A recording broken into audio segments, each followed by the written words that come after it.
It sounds like a seductive invitation for the war-weary of MASH, or even the work-weary of England from their holiday camps, but the word refugee gives the lie. These are the unwanted of Southeast Asia, the human flotsam washed ashore from the South China Sea, the boat people of Indochina. But these are amongst the lucky ones to reach land. They made it to the first asylum camp of Bataan in the Philippines. Several countries reluctantly provide these temporary refuge bases, and this one is a holiday camp compared to some. They could have joined the 55,000 unhappy souls living with little hope in cramped misery in Hong Kong. The Philippines are happy to continue to provide refuge, but they need more outside financial assistance. However, most other first asylum countries in the hemisphere have had enough. To them, the refugees are an unwelcome burden. To the wealthy Western nations, they're an embarrassment.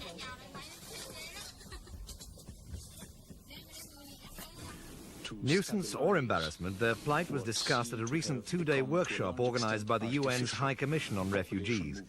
Held in the Philippines' capital, Manila, 26 interested countries attended. The Southeast Asian nations claimed that the continued stay of some 100,000 refugees was intolerable. They pressed hard for a policy of mandatory repatriation, a solution predictably backed by both the Hong Kong and British representatives. Americans opposed the idea and were unmoved by the suggestion that they should provide a centre for 9,000 of Hong Kong's refugees. But it was left to the UN's Vieira de Mello to speak of the real human tragedy. The statement that the risk of a major humanitarian tragedy on the high seas is a very real and perhaps even imminent reality. The reminder to the delegates who failed to pass any resolutions was timely. The reminder to the homeless is on permanent display.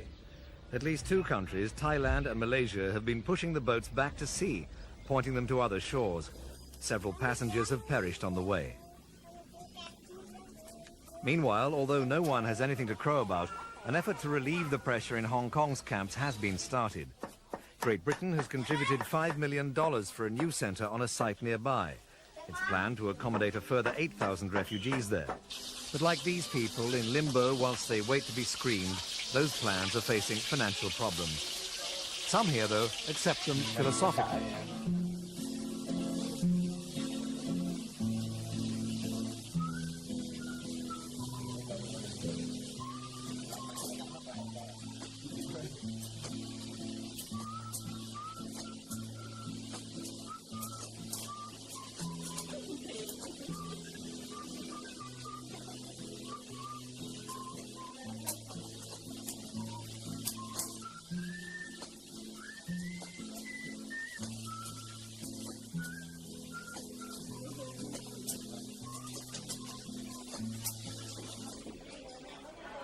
In a different part of the camp, already America calls. Although all refugee camps are under the auspices of the UN High Commission for Refugees, the service and style for the people's next stop starts here. The upmarket restaurant for those whose future has been settled is part of the preparation. 17,000 refugees in the Philippines are awaiting transfer to the United States, and although spending money to most is intuitive, the currency has to be learned. Every person in the Bataan camp is guaranteed 3 meals a day and free medical care. Far more than they could expect in Vietnam. Indeed, local Filipinos reacted to the treatment the refugees were getting. Now they too are accepted into the hospital. These are the political refugees, deemed legitimate in the eyes of the host nations, and whilst they can relax and enjoy their security, the others, the so-called economic refugees, victims of America's strict trade and aid embargo on Vietnam, can only wait and watch uncertainly from the wings. For these, though, confidence is fostered in every way.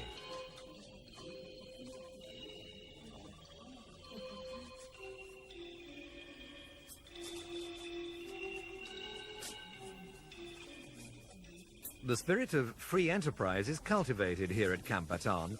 Refugees who know they're off to the land of market forces are encouraged to run their own businesses in preparation.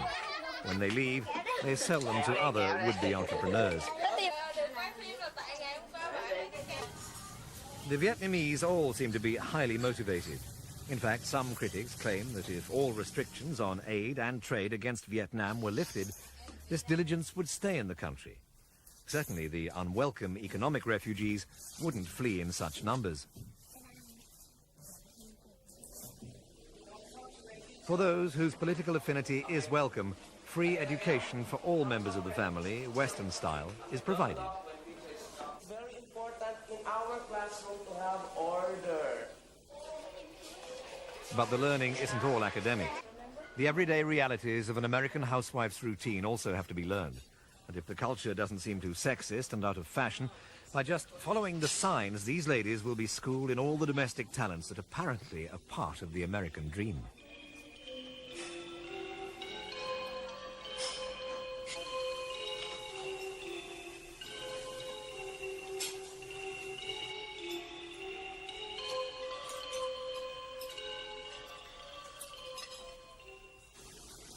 For these, though, the dream is over.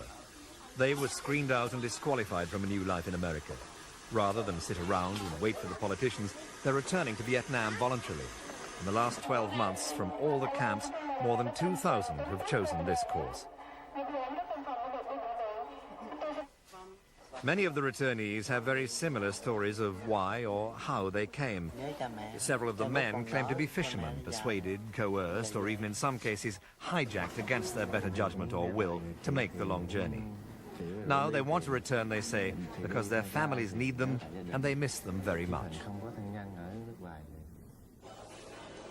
A week before this flight left for Ho Chi Minh City, there were 58 volunteers on the manifest. By flight time, there were 21.